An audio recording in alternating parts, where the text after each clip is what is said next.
ഇവനാണ് വിശാഖ്, എൻ്റെ കുഞ്ഞച്ഛൻ്റെ രണ്ടാമത്തെ പുത്രനാണ്. ഇന്ന് അവൻ്റെ ബർത്ത്ഡേ ആയതുകൊണ്ട് വീട്ടിലേക്ക് വരണം, കേക്ക് വെട്ടണം എന്നൊക്കെ പറഞ്ഞുകൊണ്ട് ഞാനും ഏട്ടനും ചിഞ്ചും കൂടിയിട്ട് വീട്ടിലെത്തി. ചിഞ്ചു ഗൗതമയൊക്കെ കേക്ക് കെട്ടാൻ വേണ്ടി സെറ്റായിട്ടിരിക്കുകയാണ്. ഞങ്ങൾ അധികം പേരൊന്നുമില്ല, കുറച്ച് പേരേ ഉള്ളൂ. ദീപാൻ്റെയുടെ ഒരു കസിൻ പല്ലവി എന്ന് പറഞ്ഞിട്ടുള്ള ആൻറ്റിയും ഉണ്ട്, പിന്നെ ഞങ്ങൾ വീട്ടിലുള്ളവരും.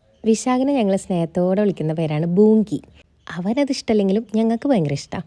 ഇവൻ്റെ ഫ്രണ്ട്സ് ലിസ്റ്റ് എടുക്കുകയാണെങ്കിൽ ഏറ്റവും ഫ്രണ്ടിലുള്ള 2 പേരാണ് ഞാനും ഏട്ടനും. ഞങ്ങളുടെ ഒപ്പം കറങ്ങാൻ വരിക, ഞങ്ങളുടെ ഒപ്പം സിനിമയ്ക്ക് പോവുക, ഞങ്ങളുടെ ഒപ്പം ഫുഡ് കഴിക്കാൻ പോകുക എന്നൊക്കെ പറഞ്ഞാൽ ഇവൻ ഇത്രയും ഇൻട്രസ്റ്റ് ഉള്ള ഒരു കാര്യം വേറെ ഉണ്ടാവില്ല. ഒരു ചേച്ചി അളിയൻ എന്നുള്ളതിലുപരി ഞങ്ങളെ 2 കൂട്ടുകാരായിട്ട് കാണാനാണ് അവൻ എപ്പോഴും ഇഷ്ടം. ഉച്ച സമയത്തായിരുന്നു, അപ്പോൾ ഞങ്ങൾ വന്നപ്പോൾ തന്നെ ചിക്കൻ ബിരിയാണി ഒക്കെ കഴിച്ചു. അതിൻ്റെ വീഡിയോ ഒന്നും എടുക്കാൻ പറ്റിയില്ല. പിന്നെ കേക്ക് കട്ടിംഗ് ഒക്കെ കഴിഞ്ഞ് എല്ലാവർക്കും കേക്കൊക്കെ കൊടുത്ത് ഫോട്ടോ എടുക്കലും വീഡിയോ എടുക്കലൊക്കെ കഴിഞ്ഞു.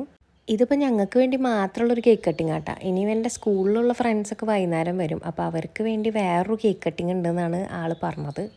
മാർച്ചിൽ ബർത്ത്ഡേ വരുന്നതുകൊണ്ട് മിക്കപ്പോഴും സ്റ്റഡി ലീവിന് അല്ലെങ്കിൽ എക്സാമിൻ്റെ ടൈമിലായിരിക്കും അവൻ്റെ ബർത്ത്ഡേ സെലിബ്രേഷൻ. ആരൊക്കെ വീട്ടിൽ വരും, എന്തൊക്കെ ഗിഫ്റ്റ് തരും എന്നുള്ള എക്സൈറ്റ്മെൻറ്റിലാണ് ആളെപ്പോഴും.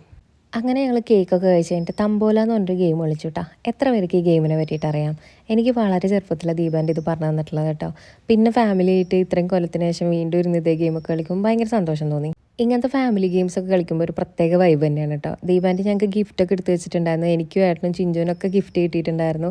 അതിന് ഗിഫ്റ്റും കൂടി കിട്ടുന്ന ഒരു ഗെയിം ആകുമ്പോൾ നമുക്ക് കുറച്ചും കൂടി സന്തോഷം ഉണ്ടാവും. അങ്ങനെ പല്ലവേൻ്റെ ഞങ്ങൾക്ക് ഗിഫ്റ്റൊക്കെ തന്ന് അതൊക്കെ വാങ്ങി ഐസ്ക്രീമൊക്കെ കഴിച്ചിട്ടാണ് ഞങ്ങൾ അവിടെ നിന്ന് ഇറങ്ങിയത്. മൊത്തത്തിലൊരു അടിപൊളി ദിവസമായിരുന്നു.